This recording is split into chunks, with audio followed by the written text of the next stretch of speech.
Hello and welcome to yet another Bergkamp Wonderland, your favourite podcast that you can see, if you're lucky, maybe twice a month, usually once a month, occasionally once every 2 months. With me tonight, top right-hand corner, man with a face like a smacked ass, it's our very own Nick. How you doing, Nick? I'm doing terrible, Danny, because we lost a game of football last night, or at least it feels like we lost a game of football, and the world has ended. It has. The apocalypse is nigh. Apart from that, have you smiled in the last couple of months? I did the other day, but apparently that was gas. That's what my girlfriend told me. Oh, poor woman. She should get a Nobel Peace Prize. Bloody hell. Should get something. Underneath Nick, not for the first time, it's our Uncle Geoff. How you doing, sausage? I'm all right, mate. I've got air in the lungs. That's the main thing. I'm not very happy, though. I know I sound a little bit jovial at the moment, but, you know, I'm not happy, mate. But we'll discuss that, I suppose, as we go along. We will indeed. And finally, it's the man who hasn't been on here since the last time. It's the man who talks the most amount of sense. It's Dark Josh. How you doing, sausage? Are you looking well? And the plant is looking thriving. Thank you very much. Yeah, we're 5 points clear, and the nonces are getting locked up. Can't ask for much more. Oh dear, I saw a lovely meme earlier today about him that he's joined a certain organisation so he can carry on his dirty deeds. I don't think it's true, but it made me laugh and I didn't fucking share it. I'm back to normal football tweeting now. I've tried the rage baiting. It got me absolutely nowhere. So I'm sorry if you had to put up with that bullshit. It was fun while it lasted. Jesus. Let's say hello. Actually, there's someone I want to say hello to. His name is Stephen. If you're watching, Stephen, he sent me an email. Danny, I hope all is well. I've been subscribing on Twitch using the free Amazon Prime sub. I've just noticed your account is disconnected. Is it WO? I don't know what WO means, but I went and checked, and Stephen has been doing his Amazon Prime free sub to us for God knows how long. We haven't done a show on there for 2 years, and he's carried on doing it. So Stephen, I actually replied to an email there, and there was also someone who keeps replying to us on our SoundCloud, and there's only one person, and there's a link you can go to, and it brings you up all of your SoundCloud messages. One bloke for the last year just saying, "Good show, thank you very much. How are you all?"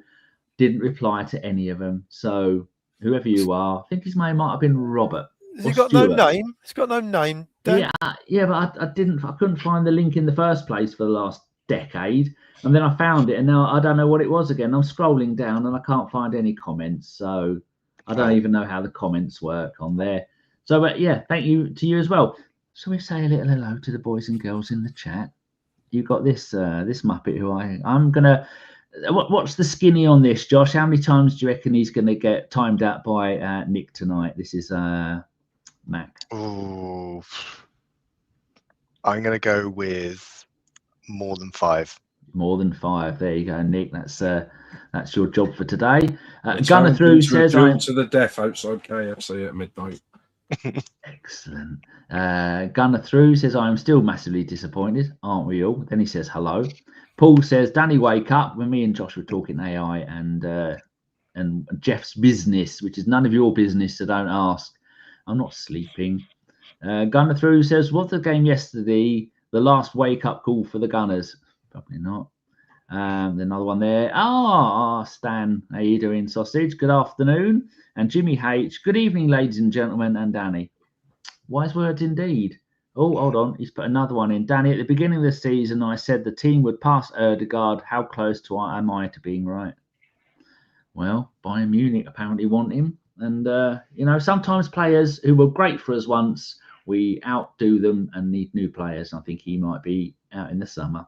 Josh, how are you feeling at the moment about last night's game? If for anybody that didn't know, we lost, what was it, 5-0, 6-0 to Wolves? It was something crazy. Yeah, we got the draw we probably deserved last time we played them. I think if you were in our WhatsApp group, there were 2 very different extremes, I will go. Femi at one end. No. Femi, I would say, wasn't quite seeking out his nearest tool structure or bridge. And then you had Ellis. Ellis was in a bad state. He's not. Yeah, I'd say big love to Ellis at the moment as well, if he is listening. Yeah, and then you probably had me, and probably, as always, John. Yeah. In the irritatingly positive camp. John still thinks the Titanic's a going concern, though, doesn't he?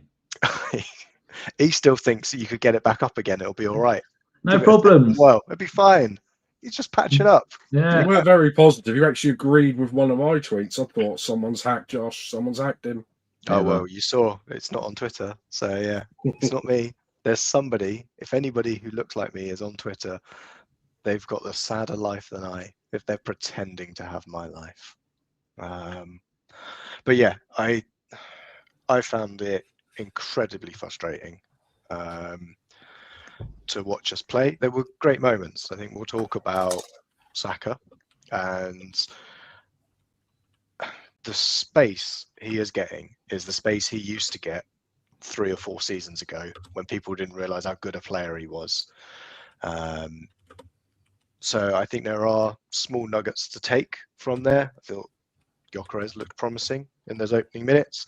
I think generally we looked like we could do it against Wigan and maybe blow them away after we struggled to deal with Wolves last time. I think Femi might try and fly into this podcast if I say the line I said a few times last night. Rob Edwards is Mikel Arteta's bogey manager. I know we've beaten him a few times, but it's always a struggle. That Luton side he took up with us, remember that 4-3? That game last night felt a lot like that 4-3 against Luton. But that Wolves side is better than that Luton side. Yeah, the fact they've only got 8 points is a bit of a disservice, I think, to the job that Rob Edwards is doing. That granted, they'd probably only be 19th if he was in charge for the whole season. So yeah, I think we're all incredibly frustrated. I'm not quite on the bus of season's over kind of thing. I'm not in that extreme. What I would like to hope is that the people in the strategic positions at the club are looking at what's happening right now and are looking to deal with how to resolve that in the summer if it continues going in the wrong direction. Last night definitely confirmed a couple of things for me, which I'll probably go on to later. But yeah, before this becomes a Josh Wonderland podcast, should probably, Danny, pass it over to someone else to talk a little bit. Go on then, one of you two. Go on, Nick. Well, you fire away, Nick. I'll go in after you if you want. I'll let you have Yeah, it's just, the game was just so awful to watch, and it's just like they didn't seem like they wanted to be there half of the time. And it's annoyed me because we're not out of it, but the games that we've now recently drawn, and I think I said it a few months ago, we tend to draw our chances away of winning the league. And I think people are frustrated because we should have won that game last night, and the last few draws we should have won. We should be double points clear now, in theory. If you look at, how we were playing before Christmas and things like that, and if you're going to win the league, we should be in a position now. We could have been in a position where we could lose to Spurs, Man City, and Chelsea and still win the league if we win the games we should. I think I've said this pretty much ever since I've been doing this podcast, like the Man United old Sir Alex Ferguson way is if you beat the teams you should beat home and away every year, you're almost guaranteed 60, 70 points, and anything else you could do is a bonus. And when we're drawing it on, and it's just, like I said, it's just frustrated. And I think I was chatting with Ellis. I actually, for a minute, thought, do you know what? I think we're going to win this league. And also, just it's felt weird the last 2 months, just the pressure that the media have put on Arsenal and the supporters. It's just felt like nothing I've seen in football. They've put so much pressure on just us, and it's like every other video on like Talk Sport, Sky Sports is something negative about Arsenal. And they're like, well, even if they win, it doesn't count. And it's just very clickbaity and aggressive. And it's just like, even if we win the league, I just feel like I want to give up football half of the time because it's just too annoying and stressful to watch. It's like, I was getting to the stage where sometimes I feel like I don't enjoy watching football anymore because I'm doing it to like appease idiots online rather than just the enjoyment of the game. And that annoys me because I used to love watching football. I used to watch so many games a week, you know, on the weekend, all the competitions like Premiership, Championship, you know, Spain, Italy. And now I watch Arsenal begrudgingly. And I just think, what's the point? It's just, it seems like the one team that win the league gets ignored for a little while and everybody else want, like, sack the manager, sack all the players. And it's just depressing to watch. Feels like football is generally like that, right? Yeah. I don't think it's just an Arsenal problem. No, that's what I'm saying. All football. Yeah. Certainly within the Premier League this season. Like I said, we drew, and you'd think, I think Danny said, you thought we'd been hammered 5-0, and we've dropped out of the top 4. That's just like, I just don't know why they're all so miserable. You know, they would moan if we went on a run and got 10 points clear. We're now going to have probably a closer title race than we would prefer. I mean, deep down, I don't think any of us thought we were going to walk away with it. Did anyone on here think we were going to walk away with it, be double points clear and do it easy like Liverpool last year? No one walks away with the title. That's what I would put out there, unless you're in the Invincibles, or you were the 100-point City team.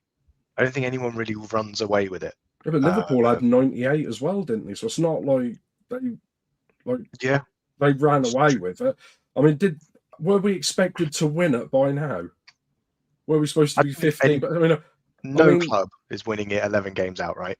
Maybe it's just all the people who we're listening to are used to playing Football Manager, and by now they've won 26 out of 26 games and won every game 18-0 or something, and that's what they think the standard is. But I think the other thing is, I don't see a title-winning side in any other team in this league. Well, I think you can't tell me Man City are a title-winning side. You can't tell me Liverpool are a title-winning side. No. The team that's playing the best football at the moment in the last 5 games is Manchester United. And they're not winning a title anytime soon. I think we've all said we are the best of a bad bunch. I'm like, just for how this is probably, if the last 3 seasons of us finishing second, this is probably irrelevant of points and winning games and losing games. This is probably the worst football we've played the last 4 months. But we're still top of the league, so it's very weird. It's just like, it must feel like Liverpool all those years where they were doing really well and scoring so many points, but Man City was still in the league.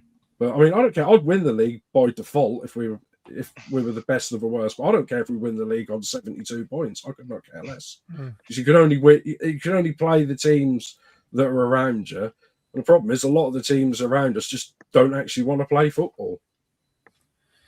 Well, about last night, I mean, I've got a problem with last night, to be honest with you, because if we're a football team that are in front,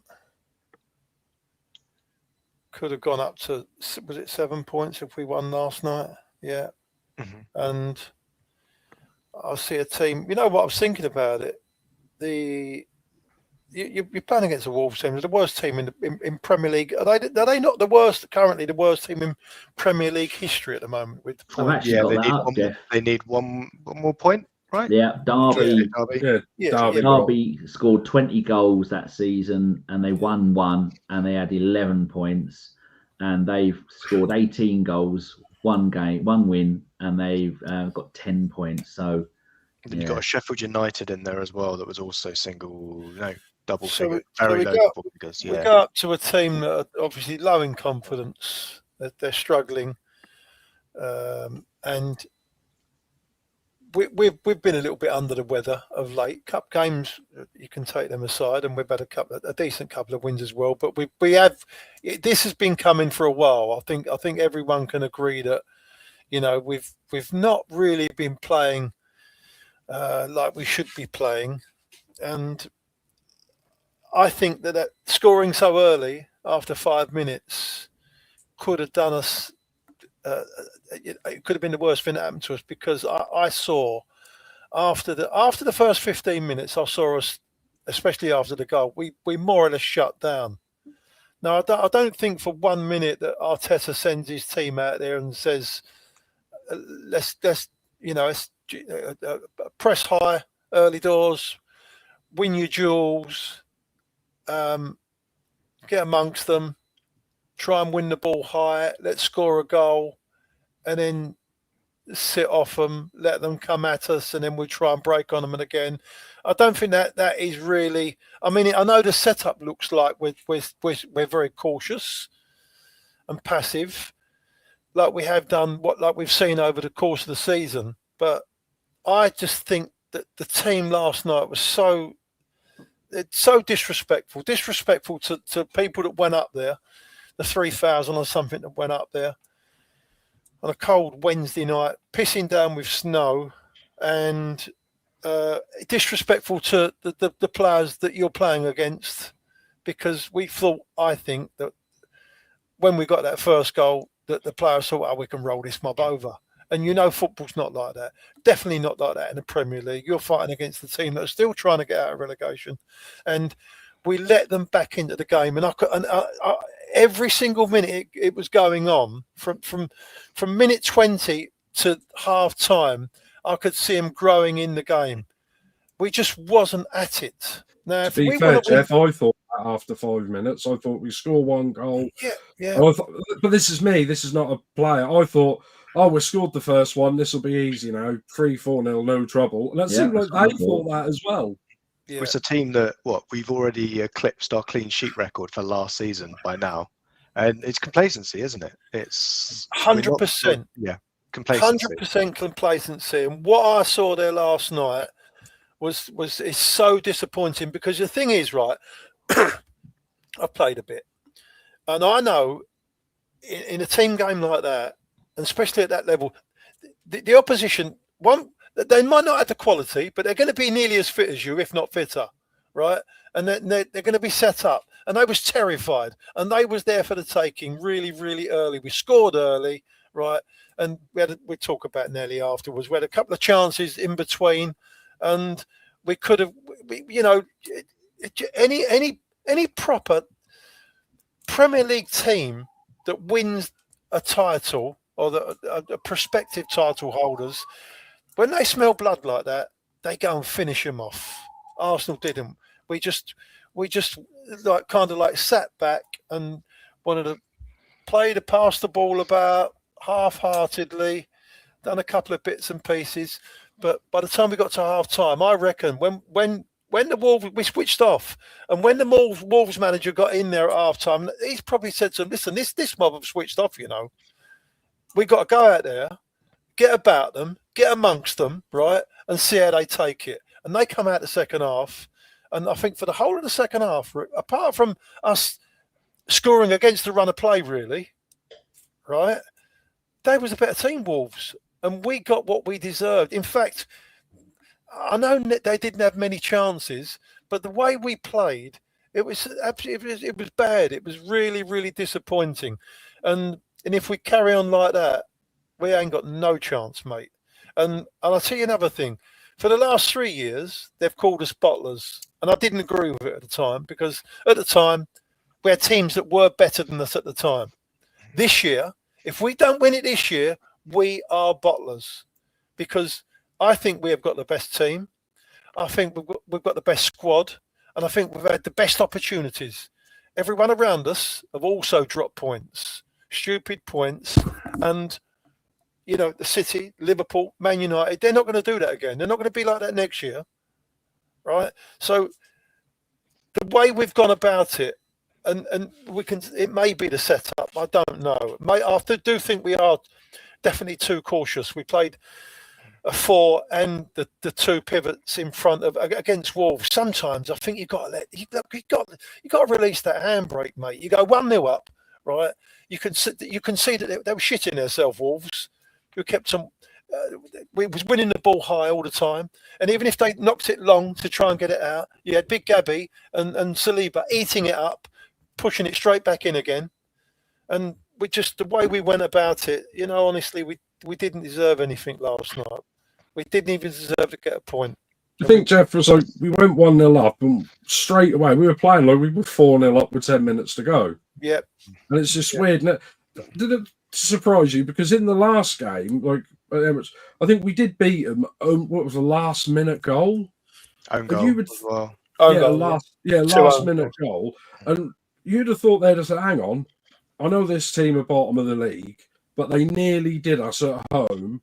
We've got to show this team a bit of respect. And if we give them a chance, they'll come into this game, and they're literally fighting for their lives, and we just didn't show them any respect at all, did we? I mean, I do think, and a few people, I think someone got grief for it, and I said, I think you agreed with it, Josh, like the rain didn't help. I know that's the same for both sides, but I noticed, like I said, a few, I think, especially in the first half, I think Madueke put in a cross, and you could see it, like where you watched it, like he put in a cross, he did put some bend on it, and when it bounced, because it was that, but the floor was that wet, the ball just straightened up, and I think Rice had a shot, and you saw him, he was curling one in, and as it bounced, it just straightened up and just went off the other way. So, you're not going to be able to play pretty football against them.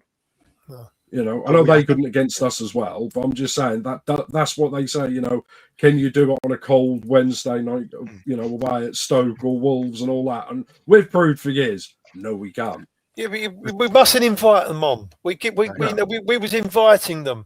Come and have a go at us, attack us, right? Why are we doing that? We want to play in their half of the pitch, even if we're just popping the ball about in their half of the pitch and trying to get through them. I just think they're scared. I think Arteta's scared them to a point where if we're winning, whether it's 1-0 or 4-0, we have to play a certain way. We can't go mental trying to score another goal. Because I remember Arteta was part of an Arsenal side where we'd be 2-0 up, 3-0 up, still going mental trying to score and playing suicide defending. And he was the only man in midfield defending. So he's probably got flashbacks of that. So I think he's telling them, and what it's like the treatment of Eza. If you don't do exactly what he tells you to do when we haven't got the ball, he'll drop you. He'll probably sell you. Yeah, but the thing is, what I think though, I know what you're saying, and it could be the way he sets us up. But like I said, I don't think he sets us up to go and score a goal and then switch off completely, right?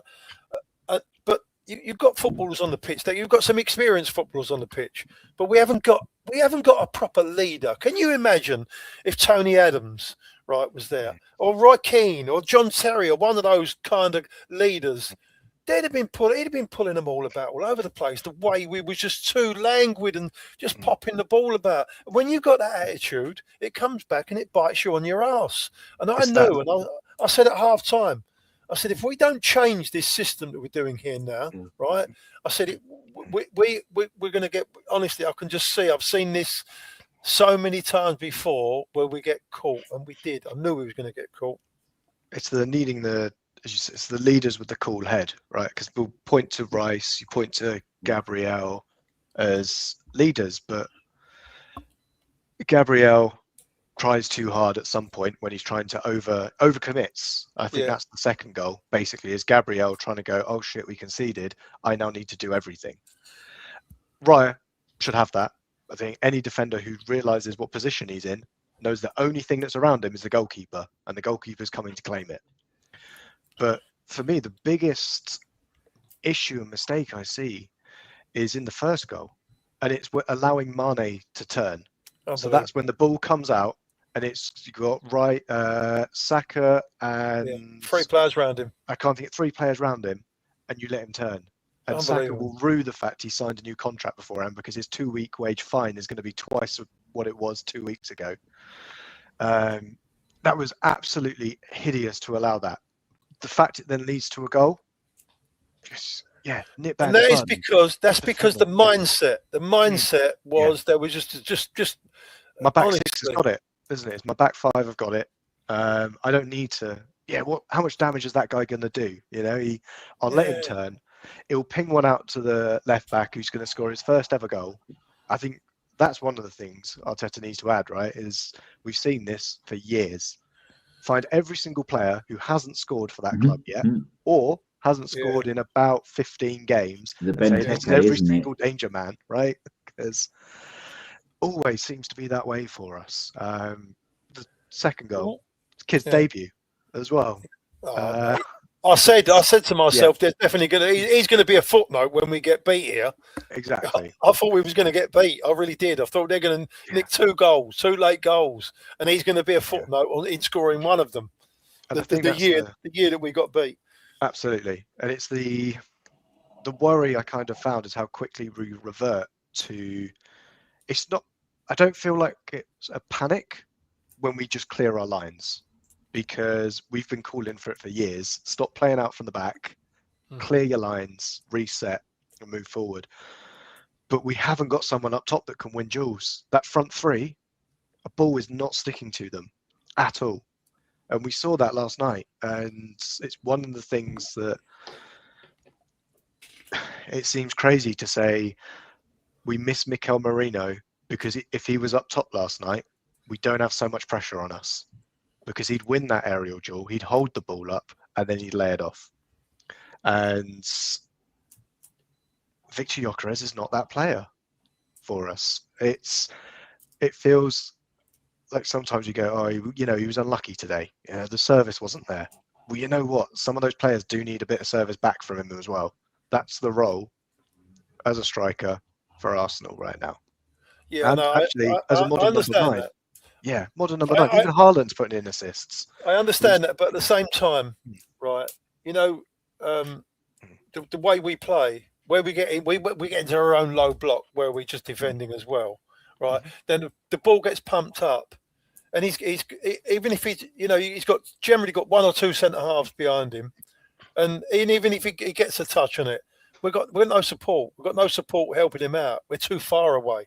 That's where the problem lies. So they win it back anyway, unless his touch is absolutely perfect. But sometimes it's impossible. But I do agree with you. He's got to improve. Yeah. But I'm only just saying, again, the setup that we play, we're so far away from a forward or those forwards. We generally haven't got any forwards up there. If we're deep, right, it's just Gyökeres. Or he's with the counter. Or he's tucked in himself sometimes as well, Yeah, there was a moment, I think, when it was 2-1, where we were trying to play a pass out, or playing a counter, and it was on. The ball should have been a short one. We can build up. We've got 3 or 4 players there. Raya just punts it straight up to Gyökeres, and it comes straight back to us. Because either he does win it, he holds it up a bit, and then he's dispossessed, doesn't win a free kick. So he's just not a good target man. And it seems a miss from the team that scouted him to either say he might become the player we need, or we've just caught with the injuries of assuming Havertz would be back, who can play that role, and Marino's out as well, who can play that role. And I'm sure we'll get into it about the other players where we're not rotating them enough.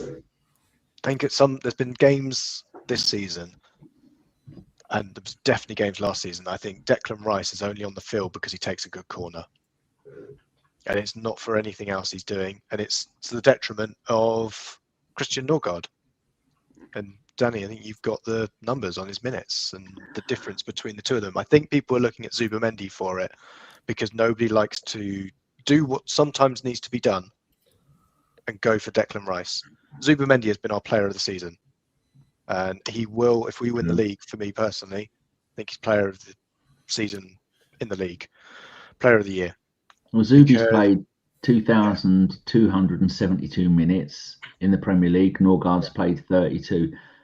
And it's, when Eze had a bad game, people get dropped. Martinelli dropped, and Trossard dropped, everybody dropped. Zubimendi had the absolutely calamity. Next game started again. Zubimendi and Rice are playing too many games. They do so much running. They both look absolutely knackered. The one thing, or a couple of things that I thought, I mean, I'm not massively depressed about the situation. I'm angry about what happened last night. But there's a few things. So I'm more on the positive. I mean, like the title of the podcast is 2 losses in 39 games. Why are we still angry?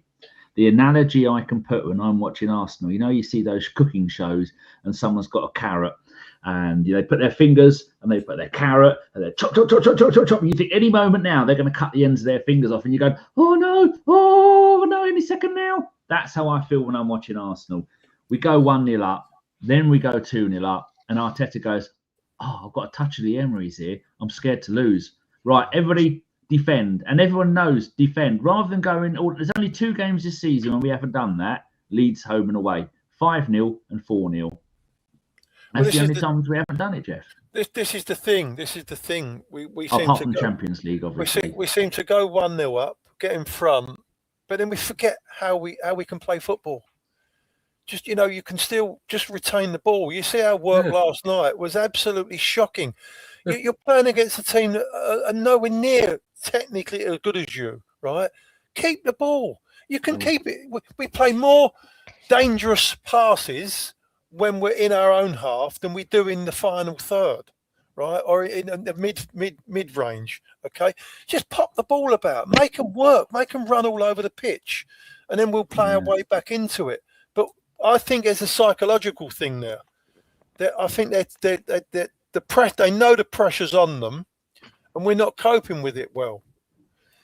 We're really not coping with it well. We need to learn. If you go 1-0 up, and if you're going through, that's what I'm saying about the leaders. If there was a proper leader on there, and we're going for a spell where the teams are attacking us.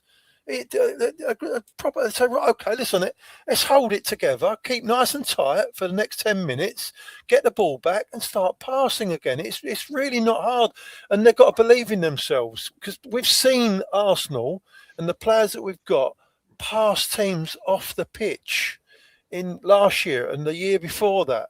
They forget how good they are in retaining the ball and controlling the game.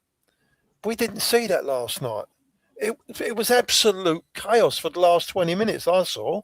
You ready for this stat, Geoff? This will make you fucking angry. Who scored on Twitter? This is what they said. Quote, Gabriel Martinelli was dispossessed 7 times versus Wolves. No player has been dispossessed more in a single Premier League game this season. We need to talk about Martinelli. I'll give you some stats then before you have a little chit-chat. 6 goals in 7 Champions League games. I mean, that screams Barcelona, come and buy me. 1 goal in 21 Premier League games. But, as Josh pointed out, 4 goals in 2 FA Cup games. So how has he got 10 goals in 9 Cup games, but 1 in 21 Premier League games? I'll let you lot have a little bite on that. What's surprising, he's not played many minutes, like relative to us. He's only played 1,500 in all competitions. Just to round that out, Raya and Zubimendi are at the top with nearly 3,000 minutes. Yeah. So he's getting rotated out a lot. So where people were saying, he's not performing well, you know what? He's not getting games. In some places, I think he's been lucky to start when we've had injuries elsewhere. We've had Saka out. Eze gets dispossessed, a right back scores, and that's him dropped for a few months. I agree. I'm somebody who is a big fan of Martinelli, but he is that speedster that we need on the left-hand side. And sometimes there's games where he just does not work. And out on the right last night was a disaster for him. Possibly not helped by the fact that Timber was having one of the worst games I've seen him ever have for us. And that is pivotal. You've got to have a good connection with your fullback behind you. Yeah, and that's the thing that really screams of a bit of a problem here, is we have been lauded for our depth, right? We have got, in theory, world-class players in every single position. Now, some people might argue about, oh, I don't think Gyökeres is world class, or I don't think Martinelli is world class. Not really the We've point. got two starting Everyone 11s as a Premier League side. We would do very well with both of those starting 11s. And we had 2 subs available until the end of the game. Ben White could have come on for Timber. We could have made those changes and freshen up that side, stop the complacency.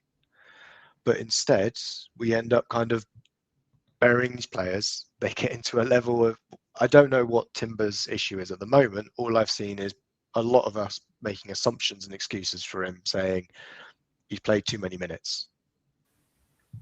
I do see a lot of rotation though. Yeah. But I mean, we've got to remember that we've had how many injuries, Danny? Have you got a stat for that? Funny enough, Geoff, I've just done a screen grab on that, and I can bring it up straight away. So I've got to go into that folder there, that there. Here we go. Bish bash bosh. There we go. For the people at home on the bus, we have had 32 injuries so far this season. It's a bit small for me there, so I'm going to go and get the actual thing.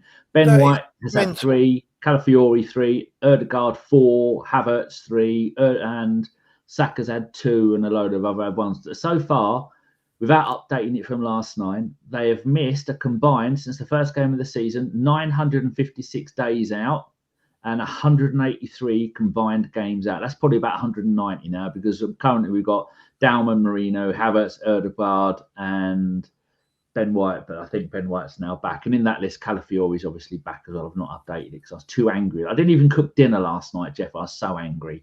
So how many players in total? 11, 12? That have been out for a period of time, maybe more. We know my success with counting, so I'll leave that to Josh, because every time I do anything, he goes, "You've got that wrong again," because I can't count. So my point is, I do think he has tried to rotate when they've been there to rotate. I think it's easier to say, Geoff. The only one that hasn't been injured is Raya. That's an easier way of putting it. Every single other player has been out at one point or another. Maybe Rice hasn't. And on that point though, talking about the rotation. In my history, what I can remember, right, Premier League winners, especially in the running, they don't make rotations. They'll only change a player if somebody else gets injured.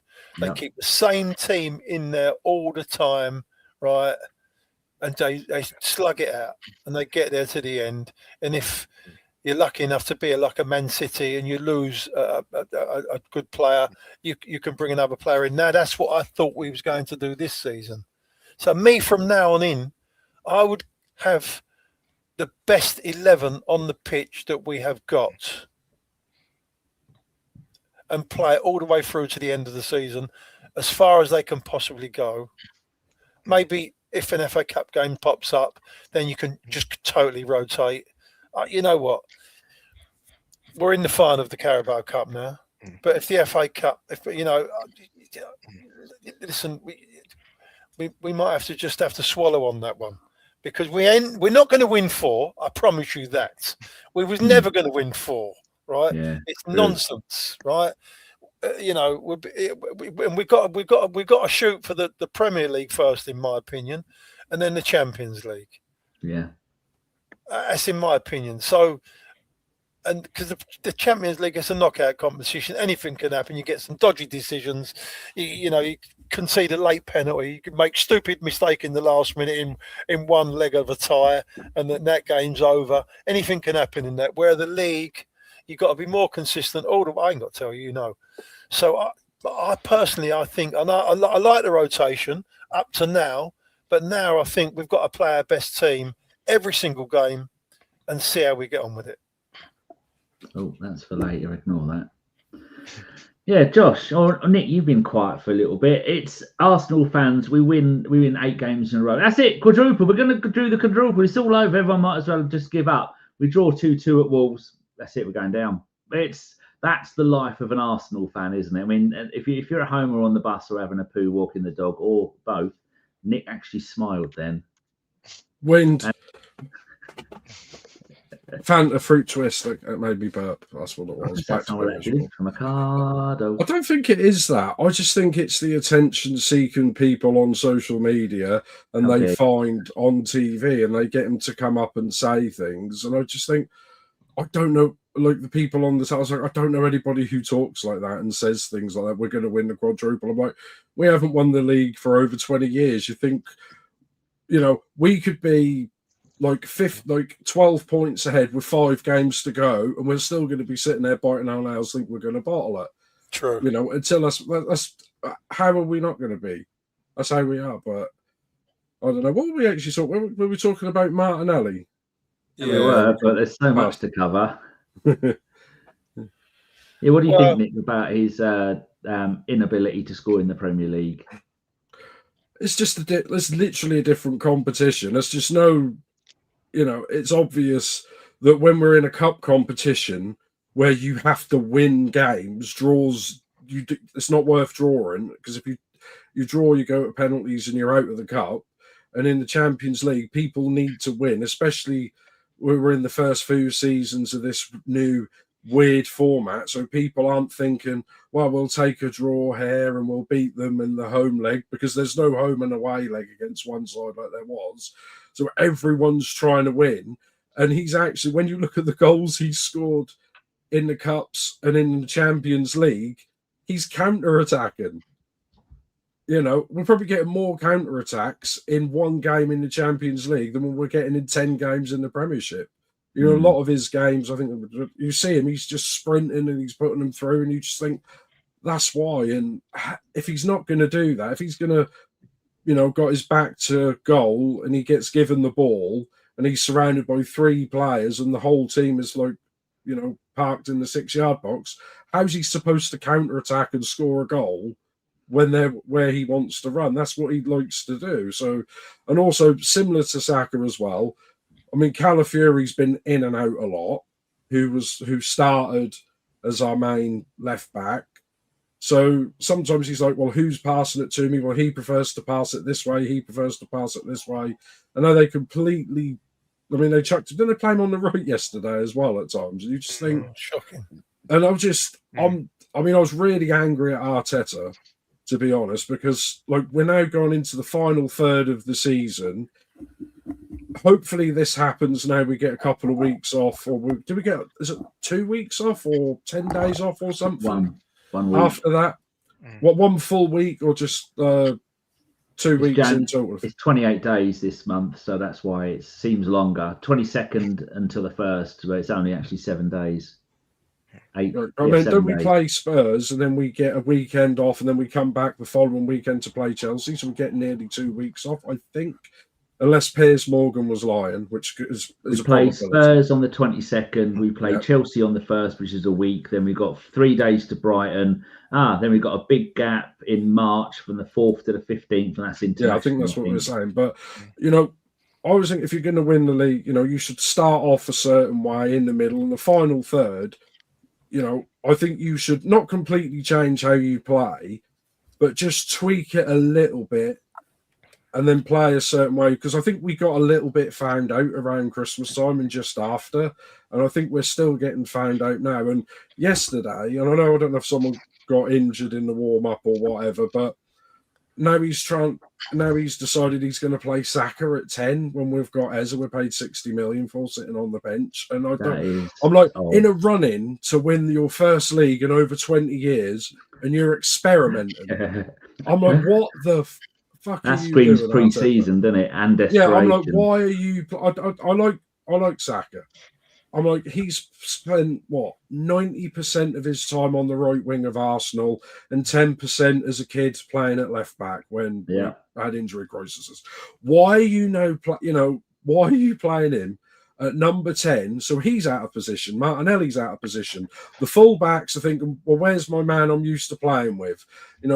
Declan's used to either, Odegaard there or possibly Eza, and it's just someone completely different. And it's like nobody knew what they were supposed to be doing. And I think that's what Geoff said. Drifting out right. You needed someone yesterday, to defend by just putting their foot on the ball and controlling the tempo of the game. you don't have, to defend a league doesn't mean you just give them the ball and we'll just defend and assume that Saliba and Gabriel will mop up everything, because you can't do that constantly. And I'm shocked that Arteta's now into his, 5th, 6th season, and he's been around that, and he thinks that experimenting, moving players out of position in the running is going to help him. All this is so disrespectful to Wolves, and that's come and bit him in the arse, because, we were so odds-on favourites to win that game last night, and only Arsenal could Arsenal that up, couldn't they? I thought, to be honest, Saka was very good in that number 10. He had more space than he's ever been afforded. It was nice to see, and it worked for a while. Because Madueke was taking those players away that would normally surround him, and then he had the freedom to do what he wanted. I was looking for Jurrien. He was playing those balls in behind. That was the first half. Something obviously then changed when Wolves started to attack.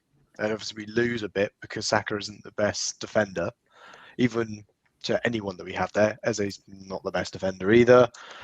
Odegaard is probably the best person in that position if we're getting attacked on the way we were. But he's the only one that can control the play, though, Josh, in the Odegaard. It's him and Zubimendi. Yeah, they can only control Bryce can't the tempo. Play tic-tac football. But he can't put his foot on the ball and slow it down. He needs to play. I think Saka can do that, though, either. I don't think he's never had to do that on a wing, has he? No, Saka doesn't. When he hasn't got the ball, all he does is cover his fullback. That's it. So it's a very weird thing to be trying in a run into. I thought, to be honest, we're coming off the back of a lot of draws as well. If we ignore the Wigan game, it's a lot of draws. So Arteta changing something needed to happen. Our football he's searching. He's searching, isn't he? It's been really stinky for a few weeks. So I think it's I think it might be a setup, because he's you see our players and you see there are, well, you see Eze against Wigan. I know we're playing against a different setup, a different team, right?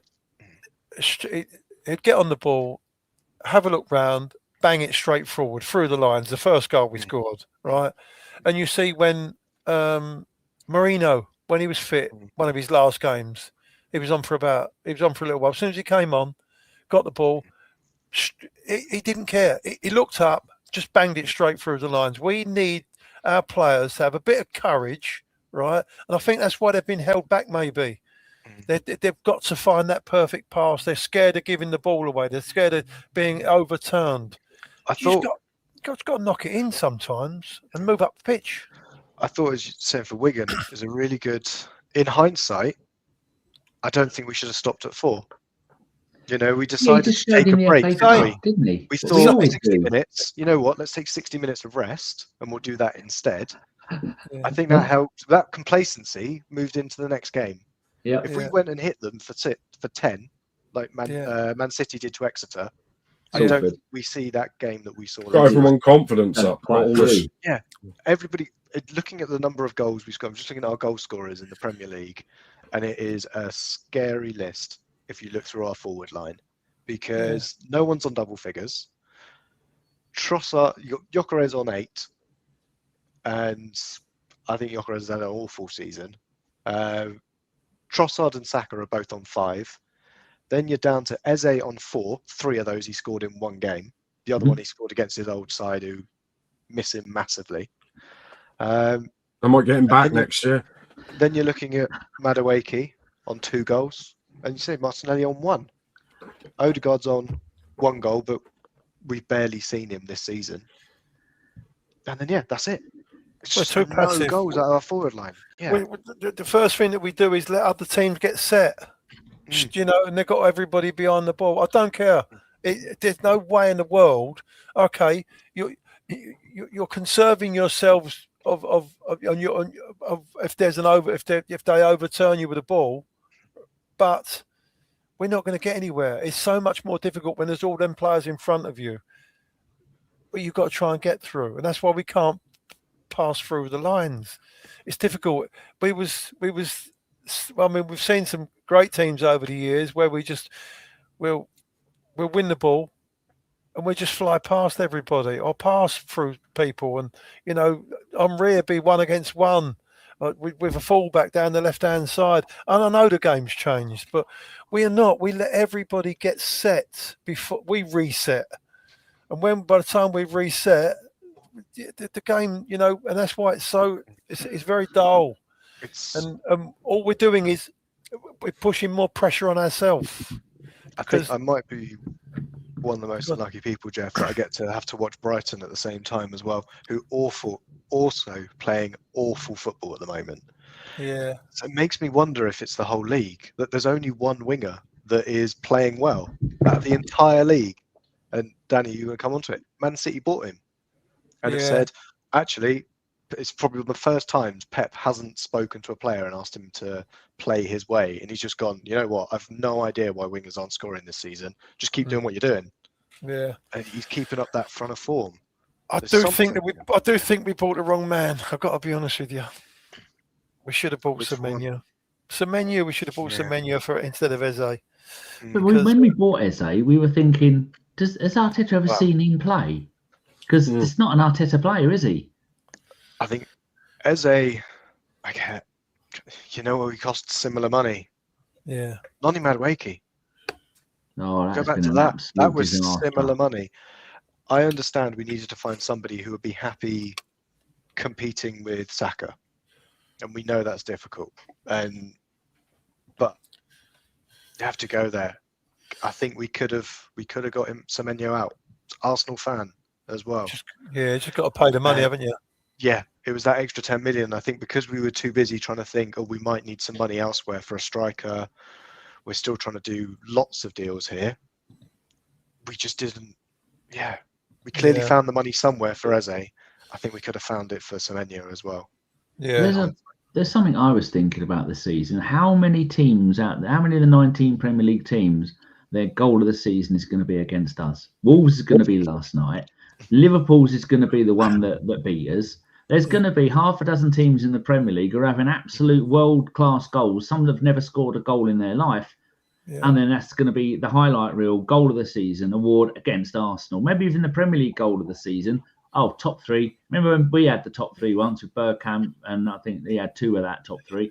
Top three goals. Even better, teams that have scored against Arsenal, right? And they've got the lowest XG in the game ever. I think wasn't theirs 0.14 or something? Yeah, and it's like, how does that happen? I think we've had how many? We had 19 shots or something like that against us, and how many goals? 11 or something. How many goals we conceded, Danny? You're the stat man. In fact, we've got them. We've had the most wins, the least losses. The top goals, the best goal difference, and the least number of goals conceded with 20. 20. Okay, so we've had 20 goals, right? And if you look down the line in those games, right, they've had the least XG in the whole lot of them. It's like crazy, really, really low XG. Every time they have a shot, it seems to be they're scoring goals against us. It was that if they get a shot from outside the area, they tend to be putting it in. That's the way it kind of feels, isn't it? Other than, actually, you know that I don't understand how Wolves' XG was not higher yesterday based on that shot for the last goal, right? Because he's right in the middle of the penalty box. Surely that's pretty high, right? Yeah. For him to hit that. But yeah, I can see why we're only conceding world-class goals because of how tight we are in the middle of that pitch. It's the only opportunity we do not let scrappy goals in that often. Sorry, Danny. I said that's because the only opportunity they've got is to have shots from the middle of nowhere, and they know it works. Well, it's because they're all world-class footballers, and they probably know how to put the ball in the top corner from 25 yards. Especially if no one's closing them down. Exactly. Closing down. If they give them time to set and have a look, they're gonna. Most of them will get them on target at least. And a few teams have got on it now. The chaos that they try and because we are like the Keystone Cops sometimes. When we're kicking it against each other, and there's a lot of chaos in there when them big long throws or deep balls, the corner to corner. So we've got to calm down a little bit. and just defend properly.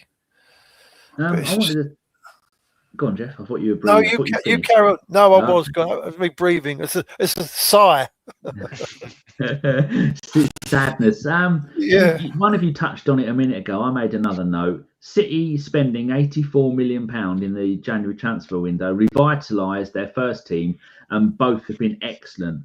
What did we do? We flogged Zinchenko for 1.3 million, released Karakuri and Kamara, and bought in 5 youth players of a combined cost of 1.3 million. Nick, what do you think about that? Because Arteta, the last time Arteta did a January transfer was Trossard, and that worked out brilliant. It was on fire at that time. But we could have gone for both of those players. We didn't go for either of them. Both of them would have been fantastic for us. I know we've got players in those positions already. We've already got 4 decent centre backs. We've got 2 players that play on the right. But Man City coming in and doing that, they were flagging big time. And like I think Josh was saying, wingers just don't score goals at the moment. And now Semenyo's come in there. And what's he got, 3 or 4 goals in all competitions so far? It's more than that, I think. He's basically scored in every other game, hasn't he? Yeah. Yeah, there's the other one. It's different though. They can afford that kind of thing, can't they? And I suppose they got to a stage where they was desperate, but they've got all their players back now. They've got defenders come back and they look strong again. And I suppose it's a little bit different for us. The amount of injuries we also had a squad that in theory looks all right. The only question I had was about central midfield, which we looked short. Especially when he's unwilling to use Norgard, even after having a magnificent game that he had. Who was it? Was it in the FA Cup or something? Wigan, he was very good. He got man of the match, I think. That was that game. Yeah, it seems that. Do you see him as a replacement for Zubimendi or Rice? I think we should be using him as both. Yeah. We have to use him as both now, right? Because we don't have Marino. And he plays centre back as well, so he can easily, when there's a counter attack going on, if he's playing, because Zubimendi is brilliant, like Josh said, our player of the season, but he can't drop back into centre back because he's 5'2". Whereas Norgard can play comfortably in the Rice, he can play in the Zubimendi, and he can play centre back. He's not better than any of those 3 players by quite some bit, but he's an experienced Premier League and international captain. Was he captain of Denmark? I've got no idea. It's probably Schmeichel, but yeah. We get your point though. It's true, but I think he's a decent player. I really do, and I don't think he'll let you down. He's grown into the job, hasn't he? I think he was in the Premier League. First few games, I think he was a little bit of imposter syndrome, thinking like, but now he's really. I think he's a Zub replacement easily. No problem. A rotation. Yeah. I think the same for Rice as well, Geoff. I think it's still one that I'm just surprised that we don't replace or bring Rice off for a player that's similar to him. That every time Rice isn't in the squad, it's because we've played Eze and Odegaard or Havertz in that kind of position. It's never been for Norgard, and I don't understand necessarily why. Because as you say, he was good enough for a very good Thomas Frank Brentford side and captained it. So he should be more than good enough for the last 30 minutes against Wolves to calm a game down. And if he'd have come on last night, all right, he can't take a corner. Yeah, he can't take a corner. Yeah, you can't take a corner like Declan Rice. But if you're 2-0 up, how many corners do we need to take that are swung into the box? If he'd have come on last night for someone, and then we'd have just played like he did after we won. Usually after we were 1-0 up. If we'd have just done that for the last, we scored on 59. They scored on 61, I think. Well, it's like Geoff, you were saying you play your best 11. Till the end of the season, and looking at that invincible side, I think it's someone like Edu, right? He's never in that best 11. No, but Norgard, Edu was so important. Yeah, finish the game. Sort out. You go. Well, we had it last year, didn't we? With Jorginho and who else came on? Both come on as subs late. Yeah, and we just finished off the game. and just, done a job for us. Because it was just panic stations. We're 2-0 up. We take it easy rather than Wolves are shit. They haven't got 10 goals, 10 points this season because they're unlucky. Wolves are shit. They're probably going to go down as one of the worst 3 Premier League teams of all time. So why, when you're 2-0 up, and we were so good in the first half, why would you do that and then take him off? Like on Twitter, just to give them credit, at Sam J. Dean, Arsenal had 49% possession and had 1 shot on target in the second half. They played 163 accurate passes compared to 180 accurate passes from Wolves. Because that's something else I've noticed, gents. When we get a ball, no one can track the ball. Every time it's like hitting the ball against me. The ball's just going to bounce off and I go, oh, what was that? They can't track the ball. No matter how far or how hard it was kicked, it bounces off them and they lose possession over and over and over again. Like that. Did I read you that stat about Martinelli? He was dispossessed 7 times last night against Wolves. They're not Real Madrid. They're not Barcelona. They're not peak PSG. They're bloody Wolves who are going to go down to the Championship and then probably stay there for the next decade.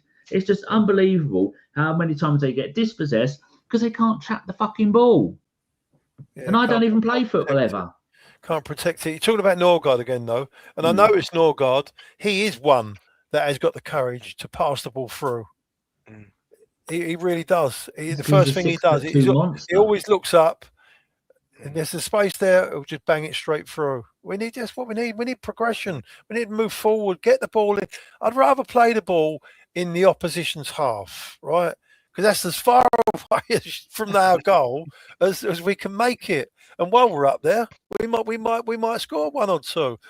We just got to have a change of mentality. But I do think we've got a psychological thing going on as well, which is worrying. And I felt the pressure going on from game to game. And we got Tottenham at the weekend. Now they're in trouble themselves. They're in trouble. Look at that injury list, Geoff. They have got all those players out injured and Romero banned, which is good because it means none of our players will get killed during the game. Yeah. So we just got to attack that game. We just got to go. You've got to let the handbrake off and go for it. But it is funny, though, isn't it? Because we know fucking sure as a pound of shit to a pound of sugar. We beat Spurs and Man City draw Newcastle. We go, hey, it's back on. Oh, we're fantastic. Arteta's the future. The players are brilliant. Oh, I've never been so fucking happy. Yeah, but the thing is, we can't worry about Man City at the minute. We've got to do our job. And if we do our job, right, and match Man City's results and even draw with them at the Etihad, we're going to come away as champions. We just got to worry about our game. We've got to win games. We've got to build that form up, haven't we? Because we've got to play them twice. We've got a cup final against them. And then we basically have another cup final against them. Yeah. Every game's a cup final now. Yeah. Every game we've got there is a cup final, honestly. We can draw them in the FA Cup and we can still draw them in the Champions League as well, if we both progress through. So it's going to be difficult and we need to make sure we're on form for those, right? I'm just glad we're not going to play them next. I do think for Spurs, I know they've had a lot of time off, but I wonder with the manager they've brought in, if he's going to be a bit too European. It might be because I'm saying, he doesn't know the league. I know Thomas Frank would stink up that game for us. It would be just like that Wolves one. He would make it difficult for us. We'll have to try and break him down, and we hate having to break him down. I fancy he's got a brief in the away end. I really do. Yeah, he might do. He might be in there. We'll see him. That manager, as soon as that manager goes to every club, he fucks them all off. He did it at Marseille. He did it at Juventus. He's a disciplinarian. He trains them to within an inch of their life. Plays terrible football. But Dan, we're Arsenal. You know what's going to fucking happen, don't you? He's going to go there. He's a shit manager. They'll probably he's not a shit manager. No, he's not shit. He's just old-fashioned, I think. Well, he's been sacked every job, hasn't he? He's been sacked everywhere he's been, so he can't be that bloody good. You know what I mean? But everybody. That's every manager nowadays. But he'll turn into a hero for that mob just for one game. Well, he is undefeated as Spurs manager, and that's got to be taken into consideration. I'll tell you what, that mob up the road, right? Honestly, this is a thing. I reckon they'd rather get relegated than let Arsenal win the league. Yeah. That's how deep they are. You were a sentient human being when the last time they got relegated, 76, 77. I was only 6, so I obviously don't remember. Yeah. What was it like then? I can't really remember, mate. I was 76. No one will remember. They think I do remember it, but that was everyone full of the bants? No, there weren't no bants in them days, was there? There weren't no what we got now, the social media, mate. You know, there was nothing really going on. You just had to read the newspaper, and that was it. If you wanted to find out about football, back in every so often, Jeff, you get a pigeon that come through and call you a cunt. Yeah, cunt spray painted on the side of a pigeon. Yeah, imagine the way people talk today on social media and on Sky and all that. You know, for the comfort. Imagine talking like that in public with down the pub. There'd be people getting a shit kicked out of them every day. Knocked out, mate. I would never say that to someone's face in a million years. And the old Bill would come and pat the geezer on the back for you know what I mean? What did he say about Zubimendi? Well, get your truncheons out, lads. Yeah. While Nick's woke himself up, got something from Opta Joe on Twitter, Nick. Is this all our own fault? Arsenal have taken a league high total of 117 minutes so far this season to restart Premier League games, restart games from corners in the Premier League this season. They have also have the longest average delay to restart from corners of an average of 44 seconds to start the game from over. So that's 117 minutes this season we wasted fucking around. I was saying because sometimes I don't want to get up early, Nick. And so I download the game and then I watch it and then I use 10-second fast forward. And when it comes to a corner for us, you know it's going to be 1.5, 2 minutes. Is that that's deliberate? It's deliberate. I know it's deliberate. How many goals we score from corners? It's deliberate to create the pressure, internal pressure of away teams or the home team at the time, whoever's the opposition team at the time, and that's just all deliberate. Yeah, but it's backfired yesterday, didn't it? Because it was the 97th minute that they scored a goal. Yeah, but I'm not sure. But the clock's running, isn't it? I think when the corners. All right, is it running? I mean, it's meant. I don't think it is because then the games will be 2.5 hours long. I think there is a certain amount, and like a substitution. Is it 30 seconds they add on for substitution? Even though that can be another 2 minutes. So I think there's an allotted time as standard, but they don't add it. I don't know how it works. I think the clock's still running though, isn't it? When it goes out for a corner, they don't stop the watch, do they? Of course they don't. Unless they take too long and the linesman or the ref will tell them and they'll add time on because they think they're doing it the same as throw-ins. But this isn't an Arsenal thing. I think we've just got ahead of what everyone has been doing, and this isn't like this season when everyone's decided to play the low block and time waste. This has been creeping into the league for the last 3 or 4 years. I mean, I remember maybe 3-4 seasons ago I went to Villa at Arsenal, and with Martinez, the time waste and that guy, and this is the first half, mind you, and stuff like that. So that's just everyone's been time wasting, and then they've started putting all the extra minutes up. But then Arsenal score from a lot of corners, so is this not entertaining for people to watch us set up? It's not like no one's doing anything. You are watching something when people are setting up for corners. But I have noticed this is the whole league, not just us, where normally it's gone out for a corner, they'll show the replay, and then they'll come back, and then you'll see the guy stand there, put his hand up and put the ball in.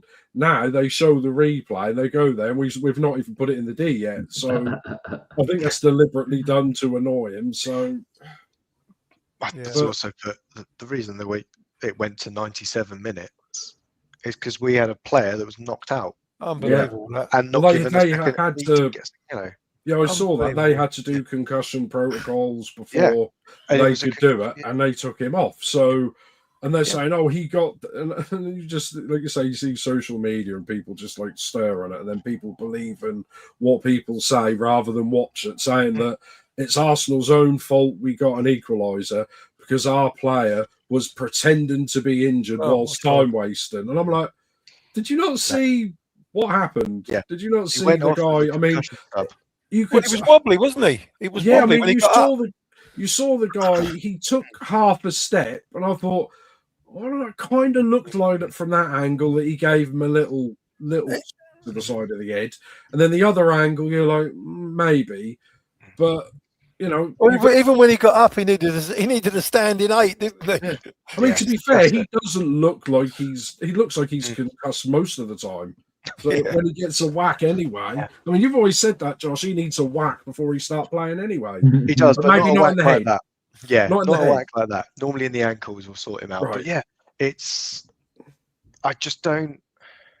I don't really understand how a player can get hit, have a concussion, and the player that's caused it not receive any kind of penalty for that. Nothing at all. Nothing at all for it. And And you think he could have He should have had a penalty in the first half as well. he was on a yellow already, Geoff. Oh, mate, how is he still on the pitch? Look at that. It's Bueno. It's the player that scored. Yeah, number 4. He was on the yellow already. You know what? He was dangerous and dirty all over the pitch all night long. Yeah. In that picture there, that's a bloke who's just had a couple of nostrils full of amyl nitrate. He is off his fucking trolley, Geoff. Yeah. And how, because it's definitely a yellow card. If he hasn't got one already, it's a second yellow. Oh, sorry, it's a yellow card. And it's a second yellow. He should be sent off. Doesn't mean they still don't go up the other end and score. But you'd put it out there, right? That maybe they think, oh, hang on, maybe we need to shut up shop. And they think a little bit less about committing so many bodies forward. I thought it was absolutely crazy. That was dodgy. It was definitely dodgy. I didn't even know. I was just going. I thought he deserved a straight red. I've got to be honest with you. Looking at it, so I don't even need to go to straight red, Joe. I can sit back and just say second yellow. It'll be fine. Not as bad. I remember when what was it against Newcastle? Was it last season or a couple of seasons ago? Where he just forearm smashed the guy in the back of the head. Was it Havertz? Yeah. I think it was Havertz. No, Jorginho, wasn't it? Jorginho. But you look at some of the VAR decisions. Bruno Guimaraes. Get too much onto that, but you look at that and you think he's just lamped him in the back of the head off the ball. Yeah, that's a red card. And then they go, VAR looked at it. Yeah, we're all right. And you it's like that Saka one against Crystal Palace, where that bloke just took out Saka's leg, just actually ninja kicked him. Oh yeah, he kicked him, and then when he was up in the air, kicked him again. Yeah.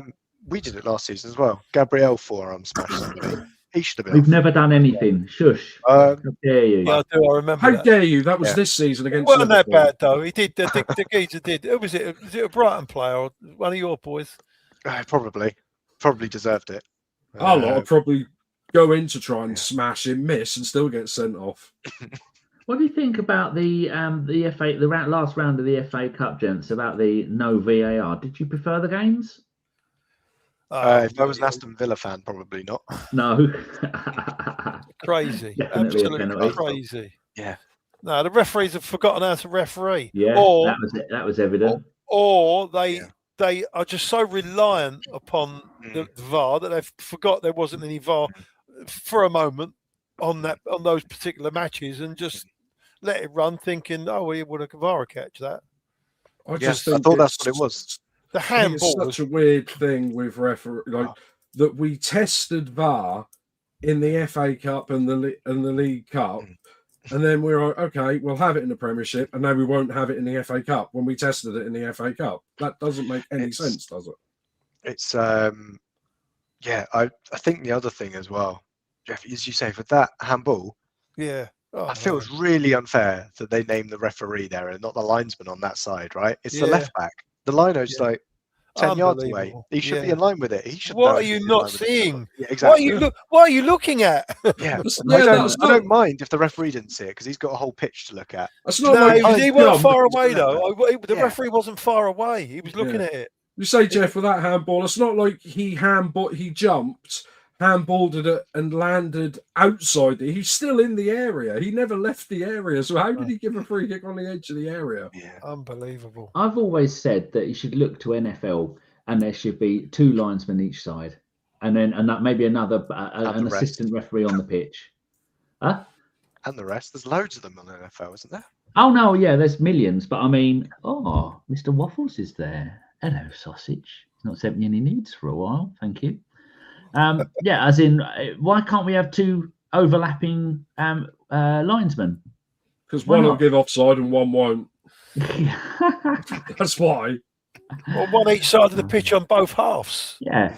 I mean, with the ability to overlap each other, if one of them's following a run, the other one just steps aside and lets them carry on. Outsource VAR to Josh. You'll sort it out, won't you? But then we used to have a linesman behind the goals for the Champions League games, didn't we? They turned that in when it sounded like it was making a difference. Or actually, it's probably absolutely rubbish. Right, we've been going an hour and 15 minutes. I've knocked up this little wondrous thing for you. You can tell it's a cut and paste from something I did earlier. 11 games left so far this season in the Premier League, and I've put what the result was last season. So I want to go to all of you. Start in the order it is on the left-hand side. Nick, Geoff, Josh. We got Spurs away last season. We won 1-0. What do you reckon, Nick? Is someone going to write this down so we know how many points we end up with? No, because we'll get it all wrong. We always get everything wrong.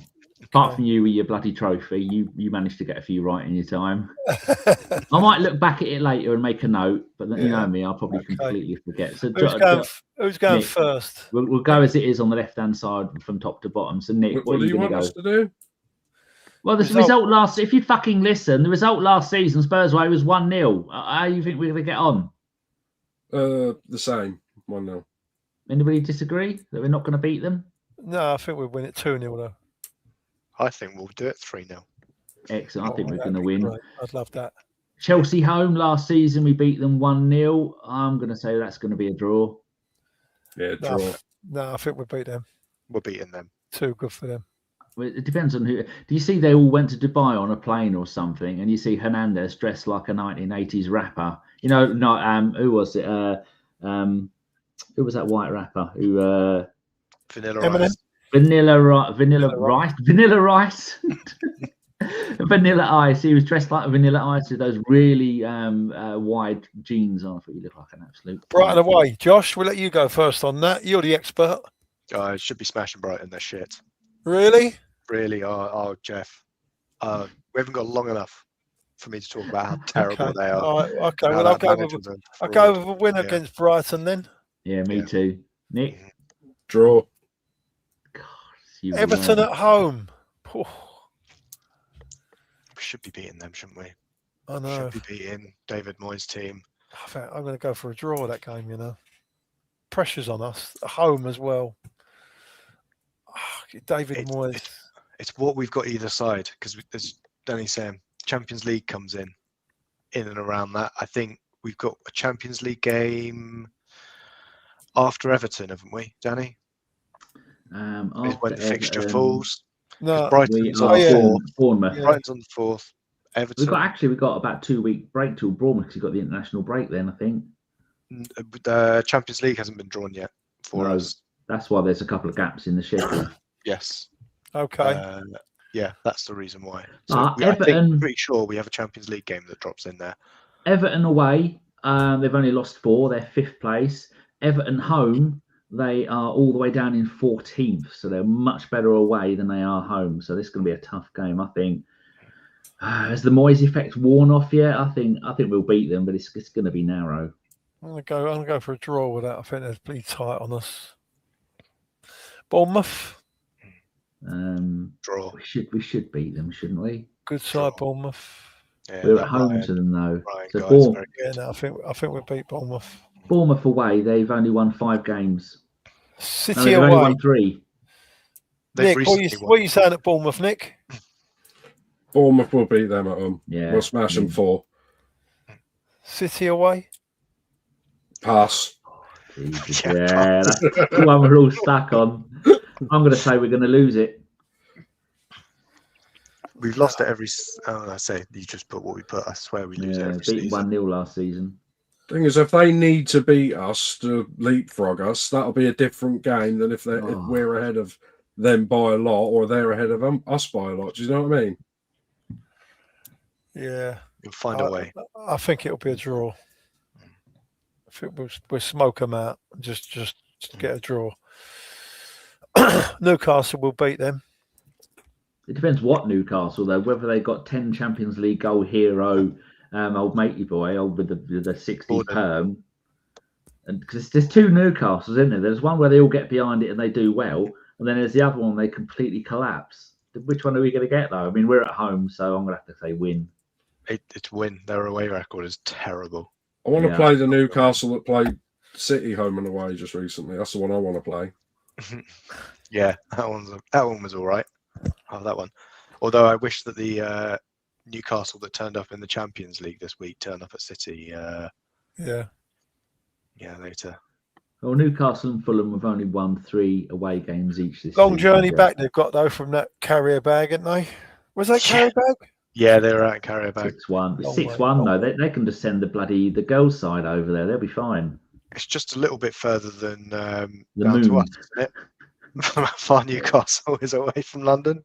Yeah. Can't be that much different. Fulham at home? Yeah, we're going to beat them. Fulham. West Ham away.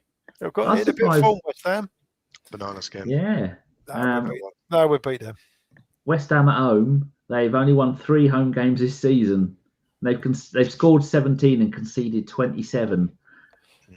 I mean, they're on a bit of a run, but we've smashed them. Okay, well, let's have a look. 3, 6, 9.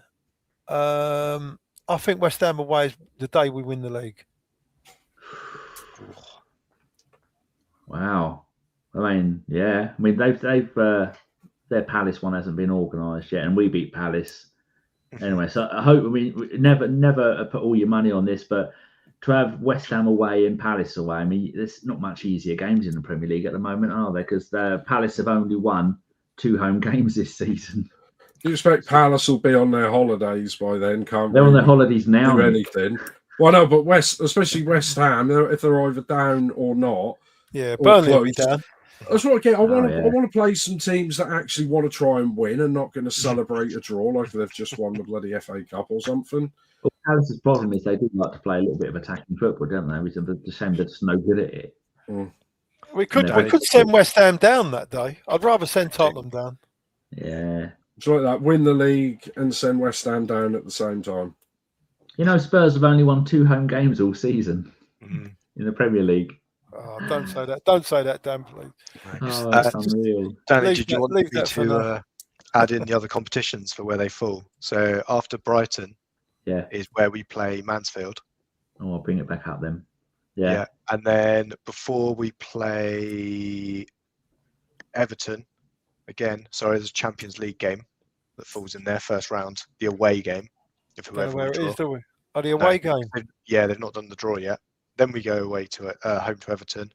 Yeah. Week after is the home leg of the Champions League. Then we've got the Carabao Cup final. Ugh. Then if we've beaten Mansfield, we haven't. Then it goes to the international break, and that's that long. That's March 23rd, 31st. Is there 2 international breaks coming up? No, because we've got a summer tournament. So there's only March the 23rd to the 31st. The big break you see at the moment, Danny, before the Bournemouth game is because the quarterfinal of the FA Cup falls into that weekend. We're playing. Yeah. Then it's I thought they were both international. Yeah. So one's international, one's FA Cup. Should be able to put a scratch team out for. You should put Doris the tea lady out for Mansfield away, can't exactly. Surely. You'd hope so. Then you've got the Champions League quarterfinal if we make it that far. Of course we will. Before the Bournemouth game. So there's a huge gap in the league before we play Everton. Because it goes over the international break. We play the cup final and we have quarterfinal and 2 Champions League legs in there. Yeah. And then we've got our Champions League quarterfinal home leg before we play Man City away. The advantage of winning it, the home leg second, of winning the group. What is that? If we get through the game, you mean? Yeah, if we get through it. The other one, Geoff, if we win the quarterfinal of the FA Cup, Newcastle game moves because the semi-finals that weekend. So we probably play Newcastle midweek after we've played City. Thank God it's at home though, and not away. Imagine that. Exactly. Under lights at that gaff. They love it. We might as well just stay there because we'd have played City at the weekend. Yeah. So massive, this is a move. There's massive fixture congestion at the moment because Arsenal and Man City are all the way through everything, aren't they? Yeah, it's Man City that have got the problem. If we make the FA Cup final, Burnley game needs to move. And that'll move to the midweek because there's nothing scheduled for that. City need to basically to get knocked out as soon as possible so they got any space in their calendar. Let them play 5 games a week. But they probably pay Palace before we do. Just a quick chat about Man City, gentlemen. Do you think they're going to drop points? Yes. Well, they have. I mean, they're shit. Everyone's shit this season. Me too. I do. I think so. I don't think they've been on a run. We'd probably have to look through it in the league that's strung together anything close to consecutive wins. That the best consecutive is 6. Yeah. So they won 1, lost 2, 1, drew, 1-1-1, lost, 1-1, lost, 6 wins, 3 draws, lost, win, draw, win. I could see them doing 9 wins in a row, put it that way. But that's not enough for them, right? Because they need to do 12. And you look at some of their games where they need to do 12. They need to do 12 wins. And Arsenal get beat or drop points again, draws. Well, yeah, one of them's they beat us, right? Yeah, of course. Yeah, that'd be it. Looking at some of their results this season, they've won by 1 goal. They beat Liverpool 2-1. They beat Forest 2-1. They beat Fulham 5-4. Beat Leeds 3-2. And then they're conceding goals. Yeah, they weren't that clever against Forest and Liverpool. Yeah, they're getting their defence back there, though. Well, that's true. Yeah. But when you can afford to do what they do and just buy players for the sake of and have no consequences, we talked about it earlier, they go and buy a player. Well, we couldn't have bought him because where does he fit in the squad? Can we afford to buy him? They buy a player for 100 million quid and then 2 years later loan him out as if it's a tax write-off. Nobody else does that. Liverpool, they've got a player with a broken leg for the rest of the season. They didn't go spend 60-70 million pound on another player and just say, well, we'll worry about it when they're both fit in a few months because they don't care, do they? They don't care if they bomb them out.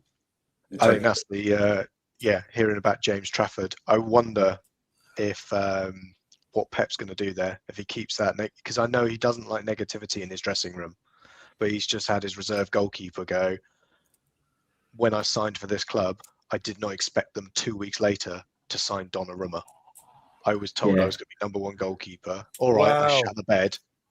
And then he said, I was expecting to be #1 here. I need to look at my future in the summer because I was sold a lie. Yeah. And there's a bit of it of just suck it up, mate. You went to Man City. Yeah. But what do you expect? Still, yeah, exactly. If you didn't wait until it was like right at the end of the window when they couldn't sign another goalkeeper. But it's, I do wonder whether or not he ends up, they have to do something with him because I know Pep doesn't like that kind of negativity in his dressing room. Yeah. Yeah. And that will be there. I mean, they've got 27 players out on loan, and they've got 2 players out on loan. I mean, Calvin Phillips is on 150 grand a week, and they've loaned him out to Sheffield United, who are struggling in the Championship. I mean, they're on a good run since they rehired the manager. They've also got Jack Grealish out. I mean, he's got to be on 200 grand a week. They can just afford to do it because that Sheffield United is not paying him 150 grand a week. Can you imagine how they'd be talking if we... Wage bill's bad, isn't it? No, it's all right. Their wage bill's crazy, isn't it? Yeah. Something like overall wage bill is like £700 million a year or something like that. And that's the new way. Crazy money. That's the new FFP, isn't it? Wages. Mm-hmm. Yeah. They are going to struggle with that. I'll be all right, won't they? They'll find a new sponsor that'll cover that for them. Yeah. Or they'll buy a team in Saudi and just get them to buy all their shit players. They've got a little sandwich van coming there who's paid 500 grand a week. So I think we all agree, Geoff, that Man City are going to drop points, and we have what it takes to. As long as you don't get any more massive injuries, I think we can still do it. But We're just such a huge kick in the bollocks last night. It's just. I think we stumble. I mean, but the weekend is going to be the yardstick. We just don't have anyone to fight our corner in the media that upset fans because I thought this today. You know for a fact, like if this would have been peak Fergie era, all his ex cronies will be coming out. Yeah. I know that's a good draw. You'd rather have points on the board than games in hand. You know they would. Classic. No one is saying that to us. We're still 5 points ahead. Yeah. I mean, it's just. I've just never known pressure like it, like from the media. It's embarrassing, really. So all of the people that still say that we're odds on to win it, in terms of Opta et al., are all thinking that we're getting 26 points because they all think we're finishing on 84 and that's enough to win the league. Yeah. So that's 26 points out of 33. Plus, so we are going to have. Just the other thing is, we are going to have another night like tomorrow.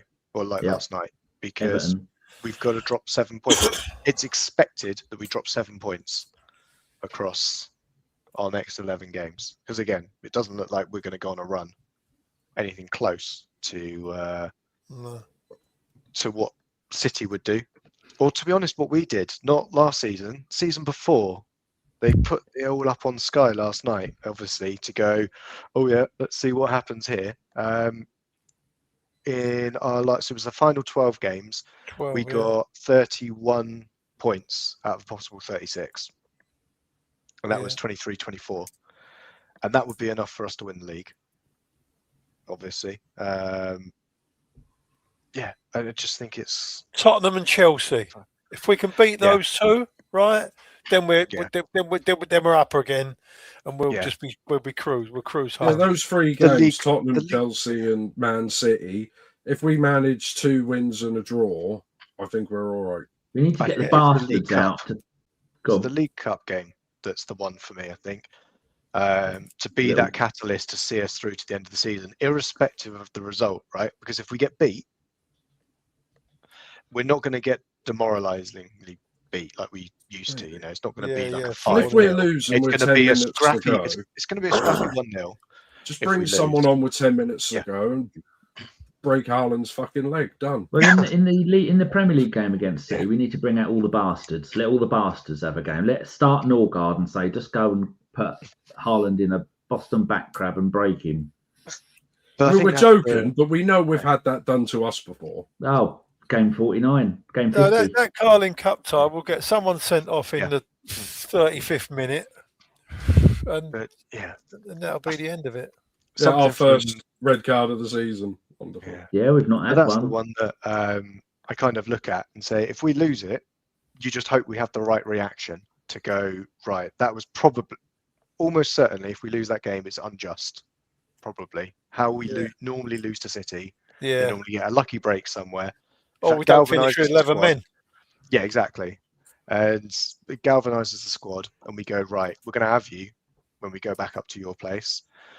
Or we beat them and we've got the belief that we can go and do it again.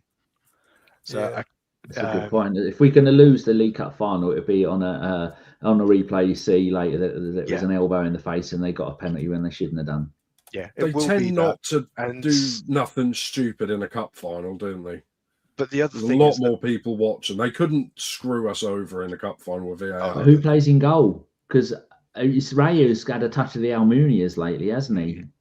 Yes, that's true. We haven't really spoke about Raya. He's been a bit dodgy the last few games, hasn't he?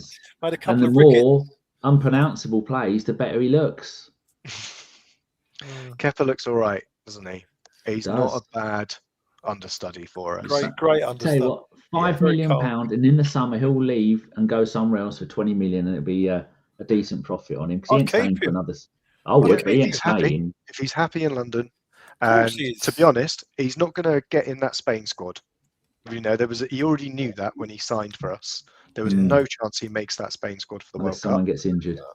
Unless 3 people. Because Raya's going in there.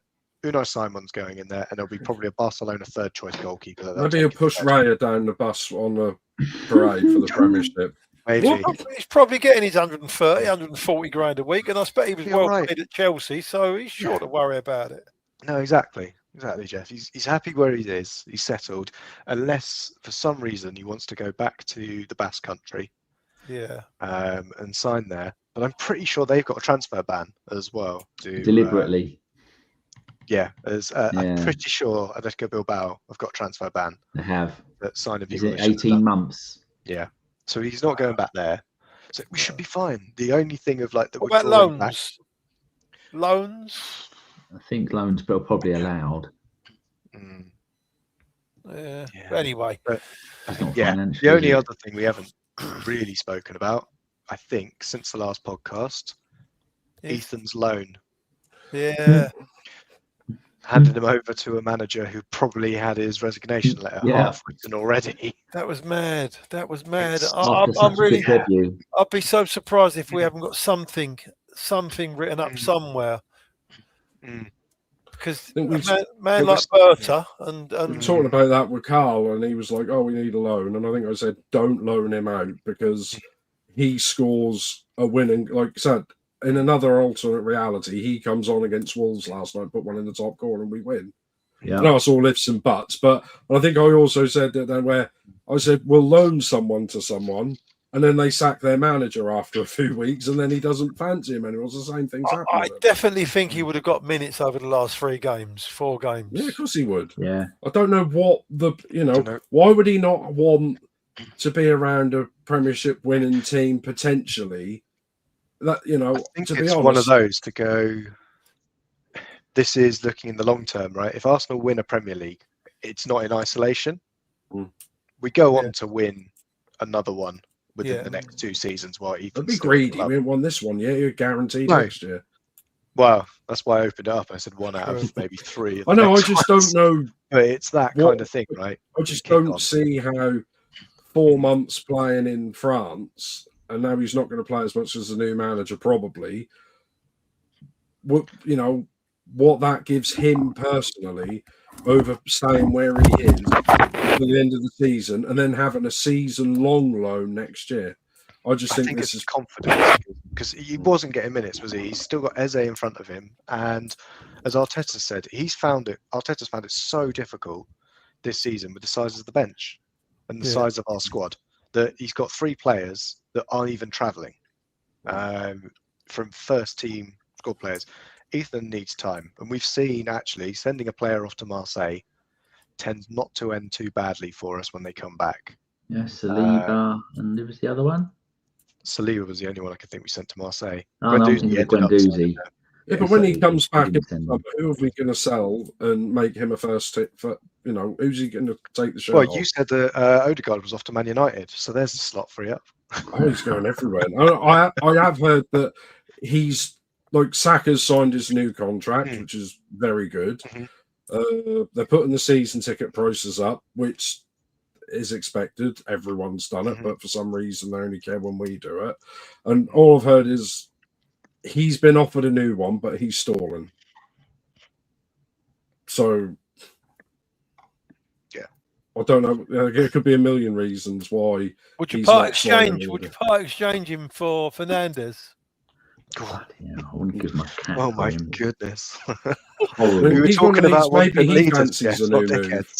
That's why I said I could buy Munich or something like that more than likely because, like I said, if he wins the league with Arsenal and they look, would it be 28, 29 maybe? 28 at the moment. Yeah. So maybe he thinks, well, I've got one more move in me. Eze's there or thereabouts. Ethan's coming back. We might be better off cashing in now and replacing someone elsewhere and giving him a thing. So maybe it is one of those mutual things that they're both going to wait till the end of the season. I don't know on that one. I think probably Odegaard's mind is probably where it should be, is getting back fit. He's not been able to string 3 games together recently. So maybe it's a case of let's put a pin in this right now, and maybe we've done it as well. Maybe Josh, you've done the work experience recently. Can you confirm or deny that having a child makes you more tired when you play football? Yeah, for one game a week that I'm playing, Hmm. I can say definitely for the first few months. So he's But going to look also, for a team out of Champions League then. What I'd also say is his child is older now, and also he's a multi-millionaire, so I reckon he gets a bit more help than I might be able to. I've got a question. Got a question. Go on. Does he play at the weekend, Odegaard? Start? No. No.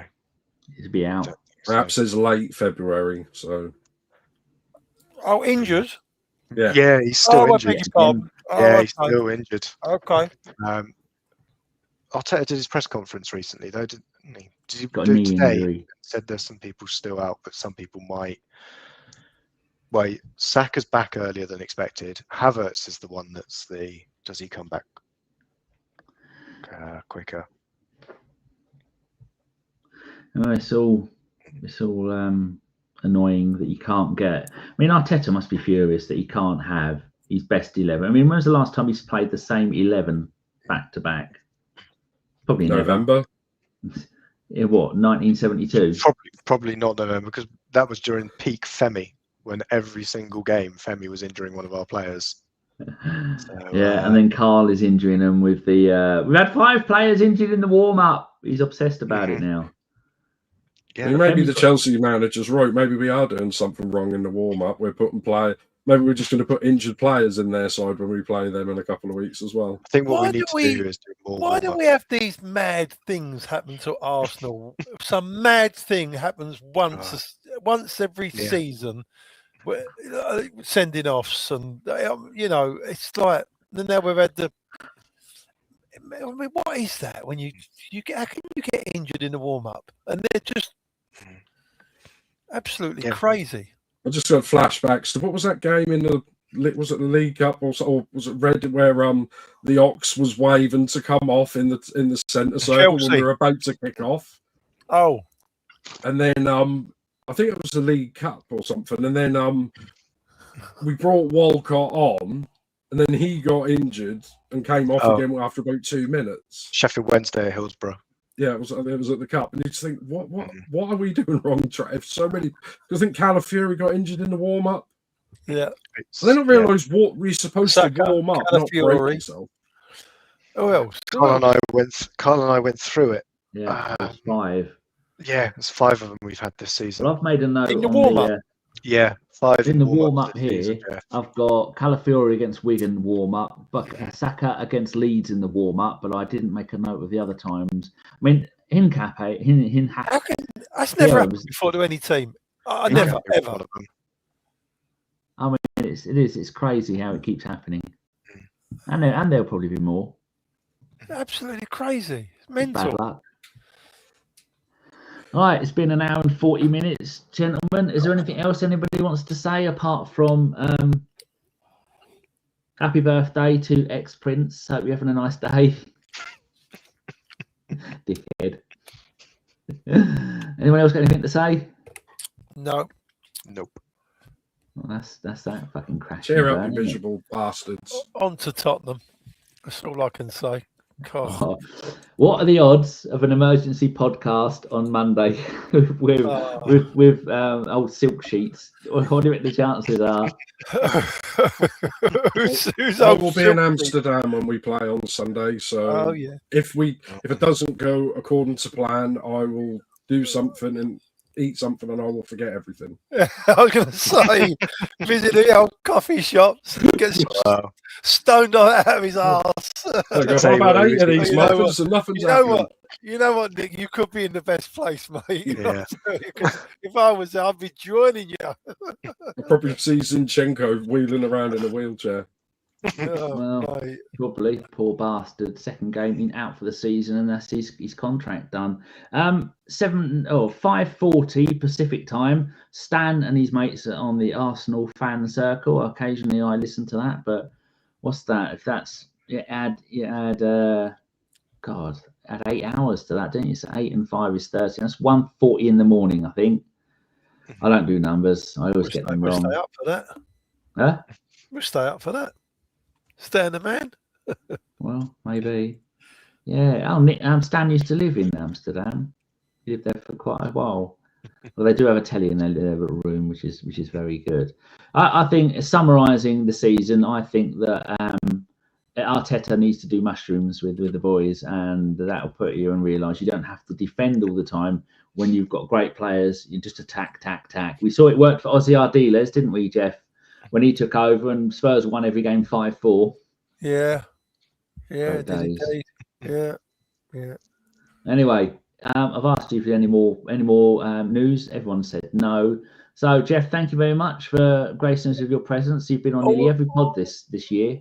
I know, it makes a change, mate. It's good. All You would ask me, mate. You want to get me out the door. When's this old geezer going to go? You're the word. Do you know what? How many is that appearances I've made at the moment, Daniel? I'd like to know. I don't update it anymore, but it's got to be. This is podcast 581. I say you've got to be on at least 250. 250, yeah. Yeah, all day long. Not bad. Nick, it was lovely to see you smile once. It was gas. I told you I don't smile. No, you don't. Not since you've had those worms removed. And Josh, Papa Josh, still fighting the good fight. We won't say what fight it is, but we all know what we're on about. Many still fights. Still got glasses like a serial killer, but we still like you. They're fashionable now. They certainly are. I've not many in the Epstein files wear glasses like this. No, because it's usually a dead giveaway that there's bodies somewhere. Right, people, thank you very much to everybody who's watching, and thank you very much to everybody who gives us a thumbs up and watches on SoundCloud and on iTunes and all those other wonderful places. We will probably be back definitely sometime within the next 2 weeks. If we lose on Sunday, we will be back on Monday with that bombshell. We will speak to you later. Goodbye.